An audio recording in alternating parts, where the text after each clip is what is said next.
we recommend will help prevent such a disaster from ever happening again. The government timeline of events has been consistent.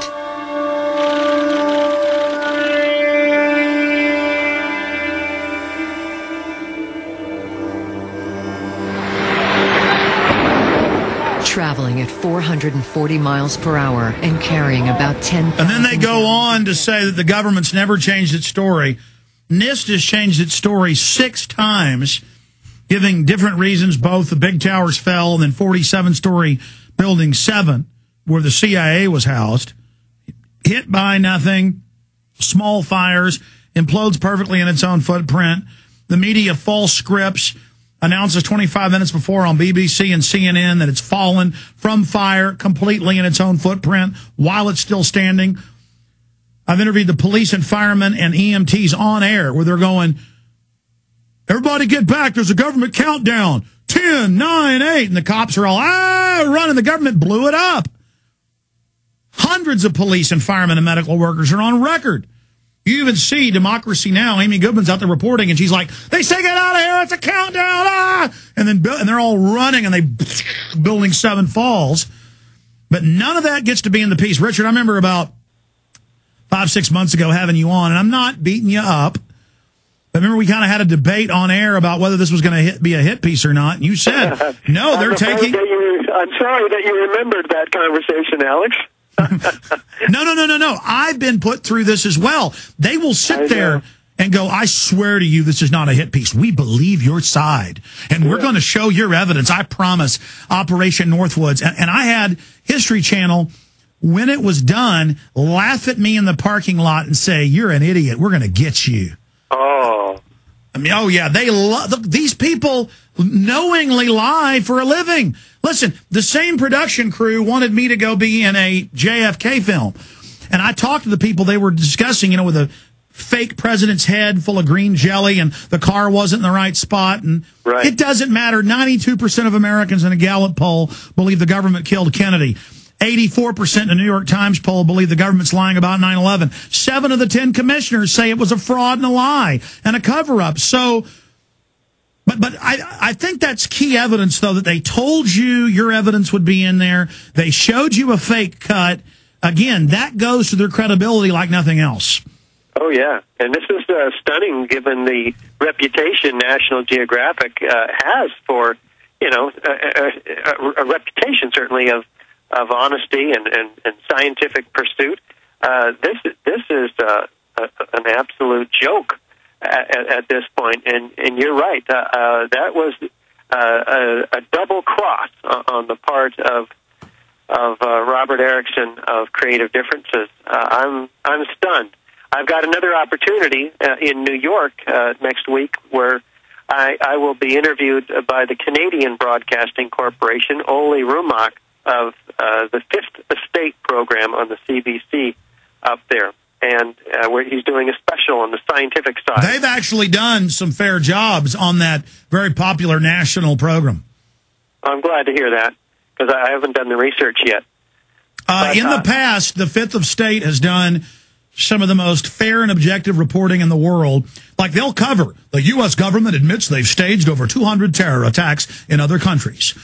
U.S. researchers believe that 9/11 may have been the same. Let's look at both sides. I was in a report they did like 5 years ago. I don't know if this is a different producer, but overall the show at least will look at, we're not just crazily thinking this. It's like if you have a neighbor who just got out of jail for robbing banks, and 1 week after he gets out of jail, another bank gets robbed, and the description fits. You're not a conspiracy theorist to say maybe Bob did it. But listen, Richard, I got you here now.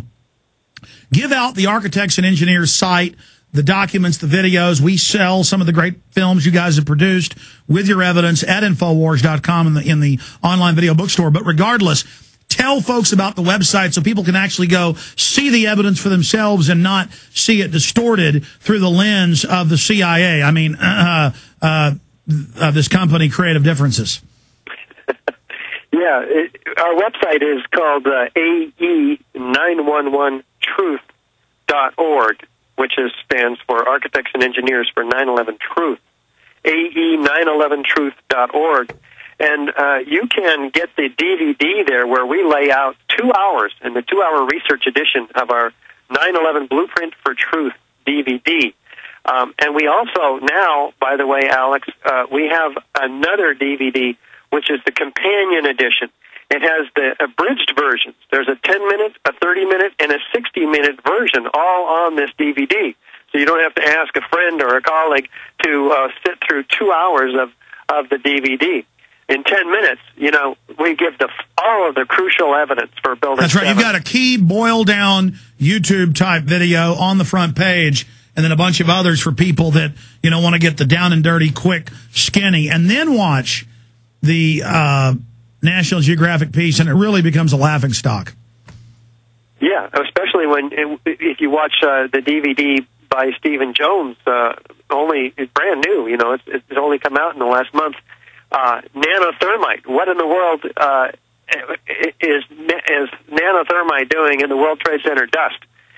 This is the whole documentary of his 27-page peer-reviewed paper, in which he documents the findings of these small chips of nanothermite found in all of the dust samples that he's collected and others have collected throughout lower Manhattan. And now separate universities, separate professors have gone to groups, cities, and counties that got steel for their own memorials and have tested it. I know Jones has done scores of samples from people's homes that documented, live there, whose homes have been demolished or being demolished. But the show tries to imply he never had a chain of custody. Well, when you've got all these different universities, all these different professors, and Jones from all these different sources finding the same evidence of nanothermite, and then you have this piece saying there's no such thing as explosive thermite when it's patented and on record. I mean, this is incredible.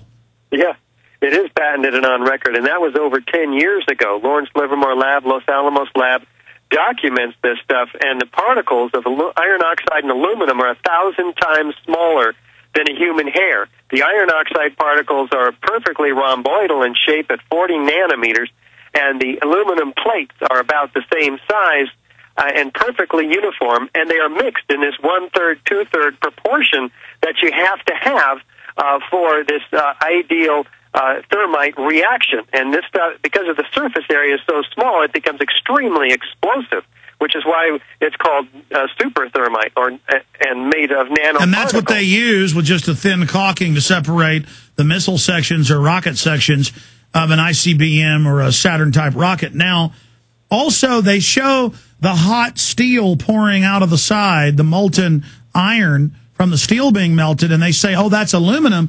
But Jones and others have done the test, and it shows aluminum comes out white and flaky, doesn't keep any color for more than a second, and only a few feet. This is falling hundreds and hundreds of feet and staying yellow and then orange and then red. Only iron does that. And then separately, we have the videos from New York TV of the firefighters saying thousands and thousands of degrees above jet fuel, molten lava, molten steel and iron down in the pits a month after the collapse. 1,800-degree jet fuel can't do that. The firefighters are saying molten iron. Only molten iron can be caused by massive thermite.